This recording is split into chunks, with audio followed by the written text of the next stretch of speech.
Et si tu avais tout essayé, sauf l'essentiel, tu lis, tu médites, tu cherches à t'améliorer, à être plus calme, plus aimant, plus présent, mais au fond, une part de toi continue de résister. Une part qui juge, qui se compare, qui doute. Ce n'est pas ta faute. On t'a appris à être utile avant d'être vivant, à plaire avant de t'écouter. Mais personne ne t'a montré ce que les maîtres bouddhistes enseignent en tout premier. T'aimer, vraiment, pas de façon égoïste, pas pour nourrir une image, mais t'aimer comme on honore une flamme fragile, comme on écoute le silence d'une rivière à l'aube, car sans cet amour-là, tout le reste est illusion. Même la sagesse, même la paix, même la méditation peuvent devenir des refuges pour fuir ce que tu refuses encore de voir. Dans cette vidéo, je vais t'emmener là où commence tout chemin spirituel authentique. Là où les grands maîtres, silencieux et patients, invitent l'être humain à revenir en lui-même. Tu découvriras ce geste simple et sacré qui transforme le regard que tu portes sur toi-même. Et peut-être toute ta vie.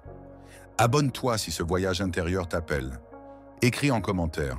J'apprends à m'aimer, comme un engagement doux envers toi-même.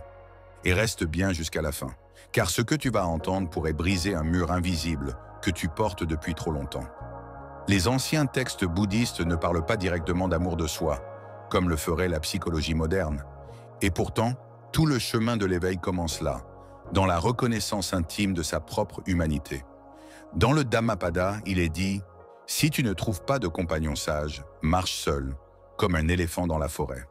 Ce verset semble parler de solitude, mais il cache une vérité plus profonde. Tu es ton propre chemin, ton propre refuge, et tant que tu refuses de t'accueillir avec tendresse, tu chercheras à l'extérieur ce qui ne peut naître qu'en toi.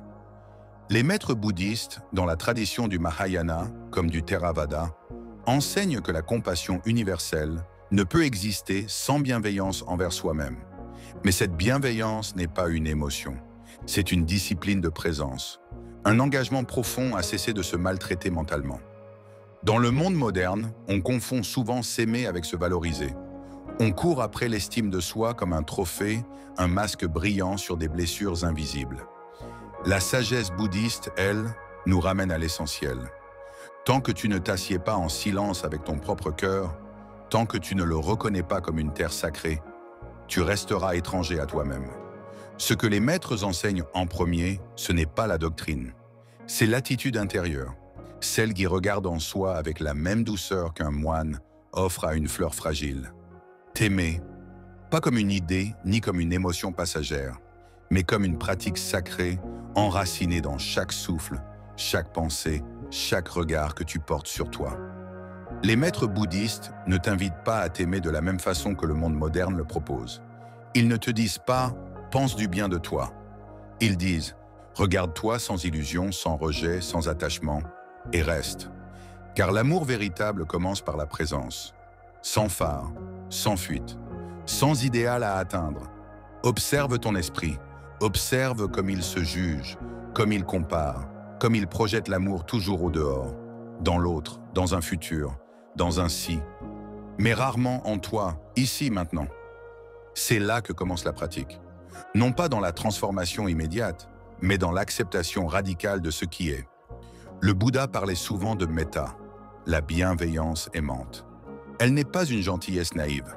C'est une force tranquille, une lumière intérieure qui embrasse la totalité de ce que tu es, y compris ce que tu voudrais cacher, éviter, réprimer. Quand tu t'assieds en méditation et que tu entends le bruit de tes pensées, de tes douleurs, de tes critiques internes, que fais-tu? Tu les chasses? Tu les ignores? Ou peux-tu apprendre à les écouter comme un maître écoute un enfant blessé, sans jugement, sans impatience? C'est cela, la première pratique. Et elle est difficile, car elle demande de poser les armes, de ne plus te battre contre toi-même, de déposer enfin le masque de l'idéal. Mais n'est-ce pas ce que tu as toujours cherché?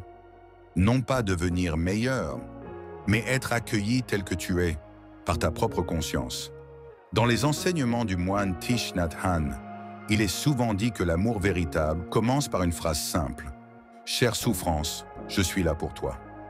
Il ne s'agit pas ici de nourrir la douleur, mais de cesser de la nier. Et dans ce geste, si doux, si profond, un retournement se produit. Tu n'es plus contre toi, tu es avec toi. Et ce retournement est la clé, car il te permet d'émerger du conditionnement mental. Depuis l'enfance, on t'a appris à conditionner ton amour. Tu vaux quelque chose si, tu es digne si, tu mérites si. Le Bouddha enseigne la libération. Et s'aimer, selon lui, ce n'est pas se caresser l'ego, mais cesser d'y être enchaîné. Tu n'as pas à devenir aimable. Tu l'es déjà par ta simple nature d'être vivant, respirant, conscient. Mais cela, il faut le voir. Pas dans l'intellect, dans l'expérience directe.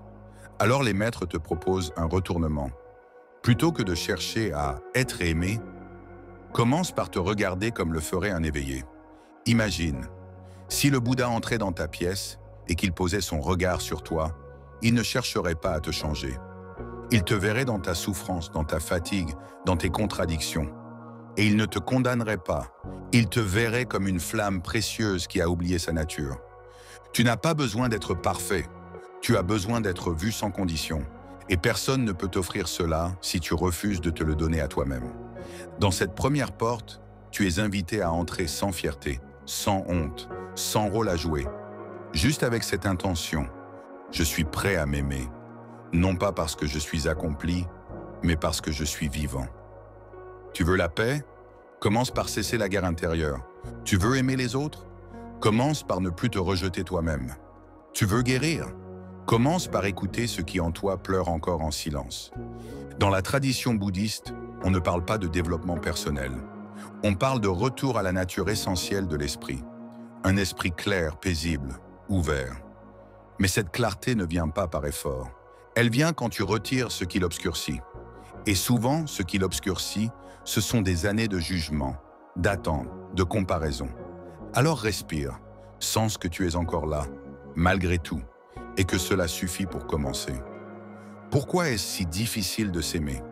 Pourquoi, même en pleine méditation, même après tant de lectures et d'efforts, une voix intérieure continue de dire « Ce n'est pas assez, je ne suis pas assez ». Parce que ce qui te parle ainsi n'est pas toi. C'est une construction, un mirage, ce que les maîtres appellent l'illusion du moi. Dans la pensée bouddhiste, il n'existe pas de soi permanent, solide, indépendant.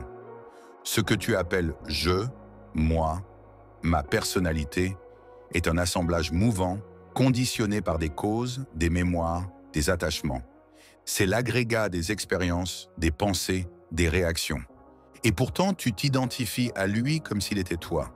Tu crois que ta valeur est liée à ce masque et tu t'en veux quand ce masque craque. Mais s'aimer au sens bouddhiste, ce n'est pas aimer son masque.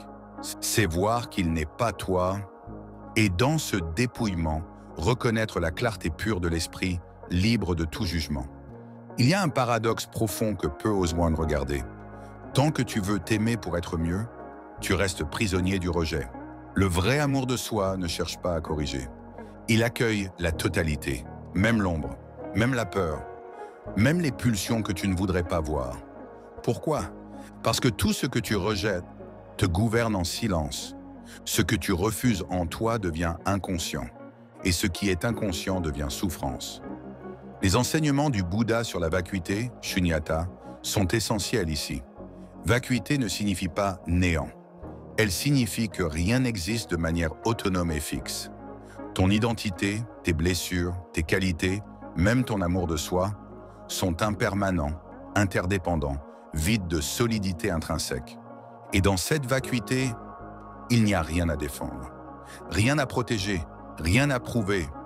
S'aimer devient alors un acte de libération, non de renforcement du moi. Tu ne t'aimes plus pour devenir quelqu'un. Tu t'aimes parce que tu vois enfin qu'il n'y a rien à haïr. Mais cela fait peur, car cela nous confronte à l'impermanence. Tu voudrais t'accrocher à une image stable de toi-même. Je suis cette personne. Je veux être comme ça. Mais la vérité, c'est que tu changes à chaque instant. Comme un nuage, comme le vent dans les feuilles. Et c'est cela que ton ego ne supporte pas. Il ne veut pas la fluidité. Il veut le contrôle. Alors il résiste. Et dans cette résistance naît la souffrance. Le Bouddha l'a nommée dukkha, l'insatisfaction fondamentale. Elle ne vient pas de ce que tu es. Elle vient de la tension entre ce que tu es et ce que tu crois devoir être. Et c'est là que l'amour de soi intervient comme une médecine sacrée. Non pour combler cette tension, mais pour la laisser se dissoudre. Quand tu cesses de vouloir être quelqu'un, quand tu cesses de courir après un idéal, quand tu t'assieds ici et que tu dis « je me vois tel que je suis », alors une paix ancienne revient. Une paix que tu n'as jamais perdue, mais que tu avais oubliée. Mais attention, l'amour de soi n'est pas un plaisir.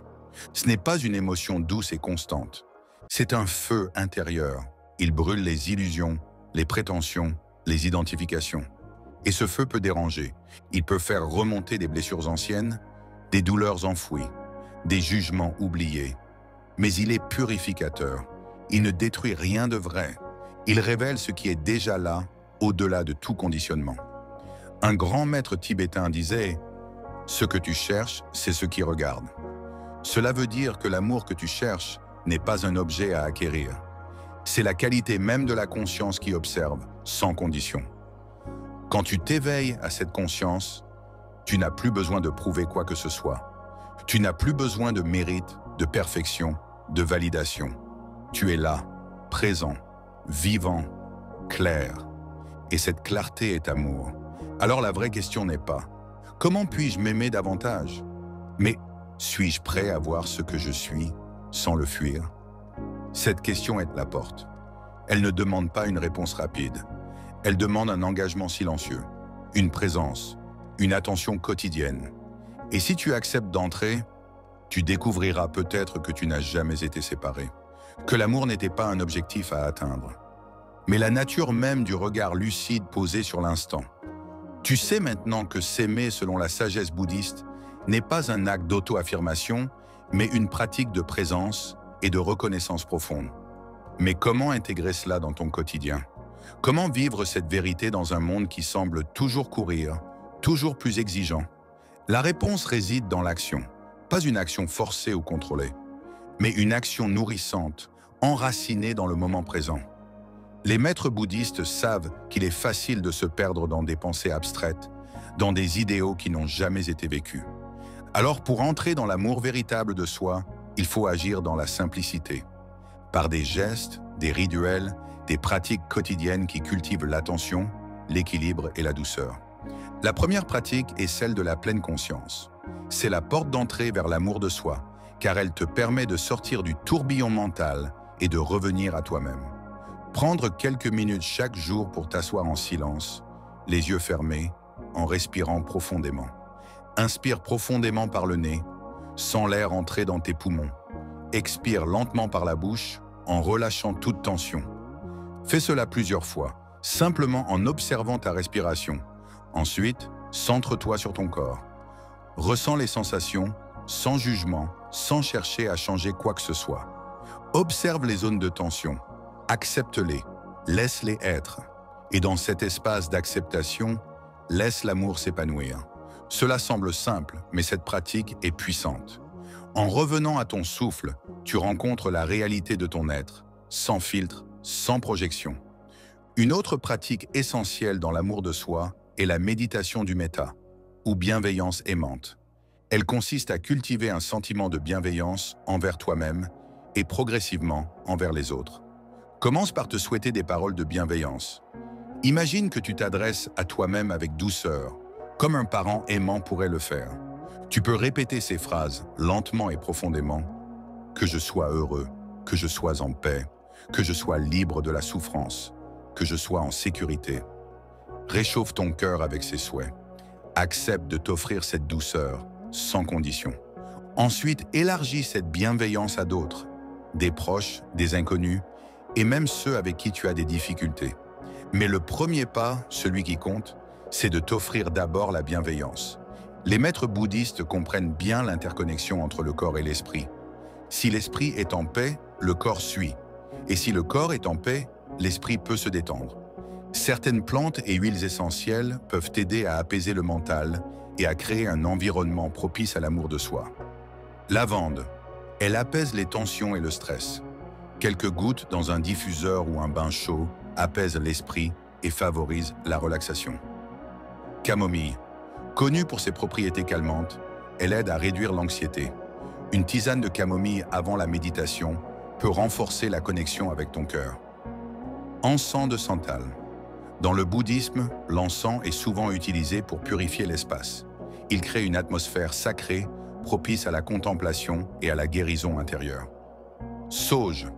Utilisée pour purifier l'esprit, elle aide à éliminer les pensées négatives, permettant ainsi un retour à l'amour de soi sans les perturbations de l'ego. Ces rituels, en apparence simples, ancrent une intention profonde de paix et de respect envers soi. Un exercice concret pour renforcer l'amour de soi est le rituel du miroir. Il s'agit de t'adresser à toi-même, dans le miroir, avec un regard sincère. Place-toi devant un miroir chaque matin. Regarde-toi dans les yeux. Puis avec bienveillance et calme, prononce ces mots. Je m'accepte tel que je suis. Je m'aime pleinement avec tout ce que je suis. Fais-le chaque jour, même si tu te sens étrange ou réticent au début. Ce geste symbolise l'acceptation profonde de soi-même et il commence à dissoudre les fausses croyances sur ton insuffisance. Les mantras sont des sons sacrés qui résonnent dans l'esprit et le cœur. Leur répétition calme l'esprit et rétablit l'harmonie intérieure. Le mantra de la compassion, Om Mani Padme Hum, est l'un des plus puissants pour ouvrir le cœur et cultiver la bienveillance. Répète-le doucement, encore et encore, dans la paix d'un matin ou pendant ta méditation. Sentez chaque syllabe pénétrer ton être, guérissant les blessures de l'âme et invitant l'amour à s'établir. Un autre rituel puissant est de prendre un moment chaque jour pour te remercier. Chaque soir avant de t'endormir, prends un instant pour poser la main sur ton cœur et simplement te dire « Merci, merci d'être là, merci pour cette journée, merci pour ta persévérance, merci pour ton amour. » Ce geste simple mais profond réveille la gratitude pour soi-même. Cela permet de voir que chaque instant de vie, même dans ses difficultés, est une offrande à ton être. Lorsque tu pratiques ces rituels, il est naturel que des résistances apparaissent. L'ego te dira « Ce n'est pas assez, ce n'est pas réel, je dois faire plus ». Rappelle-toi, l'obstacle n'est pas dans la pratique, mais dans la résistance du mental à accepter le processus. Si tu fais face à des doutes, sois simplement présent avec eux. Observe-les sans jugement. Accepte la résistance comme elle est. Et dans cet acte d'acceptation, l'amour de soi se renforce naturellement. L'amour de soi est un chemin que tu traces avec chaque souffle, chaque geste, chaque moment de présence. Ces pratiques sont des portes, mais tu es celui qui les ouvre. Chaque jour dans l'acceptation de ce que tu es maintenant, tu avances vers un éveil de la conscience plus profond. Un éveil où tu te vois enfin dans ta lumière, sans condition. Alors, à chaque moment de doute ou de lutte, souviens-toi, je suis ici, présent à moi-même, et cela suffit. Au terme de ce voyage intérieur, tu comprends peut-être maintenant que l'amour de soi n'est pas une destination, mais un chemin vivant, évolutif, qui se trace dans la simplicité du quotidien. Tout au long de cette exploration, nous avons vu qu'aimer véritablement n'est pas un acte d'ego, ni un moyen d'obtenir l'approbation extérieure, mais un acte de présence, de reconnaissance profonde de ce qui est. Il n'y a pas de perfection à atteindre. Il n'y a que la réalité de l'instant, de ton être tel qu'il est. Les maîtres bouddhistes nous enseignent que le véritable amour de soi commence lorsque l'on cesse de se fuir. Cesser de rejeter la souffrance, l'imperfection et accepter la totalité de notre expérience. Car c'est dans cette acceptation profonde que l'amour véritable naît. Nous avons exploré ensemble des pratiques concrètes. La pleine conscience, le metta, les mantras, les rituels simples comme le geste du miroir, qui sont tous des chemins menant à une profonde réconciliation avec soi-même. Mais ces pratiques, aussi puissantes soient-elles, ne valent rien si tu ne choisis pas, à chaque instant, de les vivre profondément. Il ne suffit pas de répéter des mantras ou de méditer de temps en temps. L'amour de soi demande de le vivre dans chaque souffle, dans chaque geste, dans chaque rencontre avec toi-même, sans attente, sans jugement. Quand tu fais une pause dans ta journée et que tu te dis « je m'aime », ce n'est pas une affirmation théorique. C'est une reconnaissance de ton humanité, de ta fragilité, de tes ombres, mais aussi de ta lumière. Et c'est cela la voie bouddhiste. Voir tout ce qui est, sans attachement, sans rejet. Peut-être que, pour toi, ce chemin ne semble pas facile. Il y a des résistances, il y a des doutes. Mais sache que chaque résistance est une occasion de plus pour pratiquer. Chaque doute, chaque peur est une invitation à être plus présent avec ce qui se cache derrière, à reconnaître ce qui en toi cherche à être aimé. Tu n'as rien à prouver. Tu n'as pas besoin d'être quelqu'un d'autre pour t'aimer. Tu es déjà complet. Tu es déjà digne. Et peut-être qu'aujourd'hui, avec ce regard neuf sur toi-même, tu vas commencer à percevoir ce qui était toujours là. Pas un amour qui vient et va, mais un amour qui reste, tranquille, comme la rivière sous le vent, comme le ciel qui accueille toutes les nuages sans distinction. Car, au fond, c'est la nature même de ton esprit d'être en paix.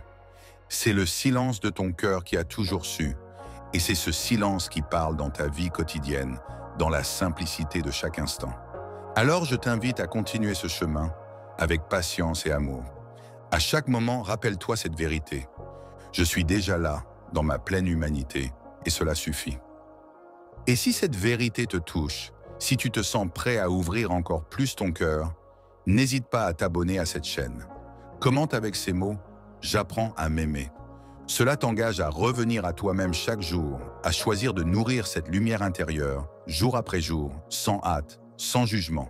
Et si cette vidéo t'a touché, partage-la, afin que d'autres puissent aussi s'éveiller à cette vérité silencieuse. Que la paix soit en toi, que l'amour soit en toi, que tu sois libre, maintenant et toujours. Abonne-toi à la chaîne Sérénité Bouddhiste pour continuer ce chemin de sagesse. Et rappelle-toi, peu importe où tu es dans ton parcours, tu es déjà parfait, juste tel que tu es.